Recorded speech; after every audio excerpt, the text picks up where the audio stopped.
Doktor Sõõru, te olete üks vähestest enam kui 20-aastase töökogemusega unearstidest. Te olete olnud Eesti Unemeditsiini Seltsi ja Eesti Uneliidu asutamise juures. Olete juhtinud ka täiskasvanute unehäirete esmase diagnostika ravijuhendi koostamist. Miks on unehäiretega tegelemine nii tähtis? Kui me und piisavalt hästi ei käsitle ja jätkame uinutite väljakirjutamist lootes paremale unele, siis kindlasti nii see ei ole. Ja tõesti 2005. aastal me kogunesime erinevate erialade spetsialistid ja lõime Eesti Unemeditsiini Seltsi ja Eesti Uneliit on siis loodud 2015. aastal ja tema koondab siis erinevate unehäiretega patsiente ja seisab nende õiguste ja huvide eest.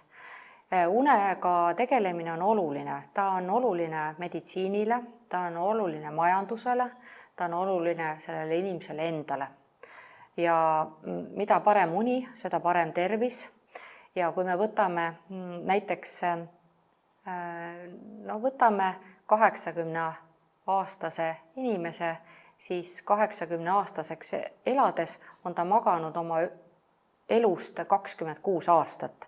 Ja mõeldes selle peale, et selle aja jooksul mitte midagi ei toimu, see on ka selgelt naiivne mõttekäik. Ja paljud ajuosad on uneajal aktiivsemad, kui seda on päevaajal. Ja kuidas me saame inimese tervist mõjutada just und uurides, siis unemeditsiinil on siin päris palju pakkuda ja kokku hoida ka näiteks Eesti Tervisekassa kulusid. Et igaüks on huvitatud sellest, et une kvaliteet oleks hea, magama minnes see uni tuleks kiiresti, uni oleks terviklik, ärkamisi vähe ja loomulikult hommikul ärgates hästi mõnus, puhanud tunne.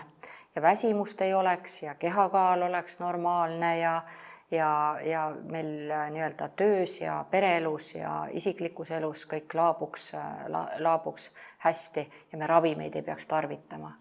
Ja unel on kindlasti siin üht-teist sekka rääkida just selles osas, et kuidas seda tervist parandada ja tervist hoida. Tänan teid, doktor, nende huvitavate mõtete ja kasulike nõuannete eest. Aitäh! Palun!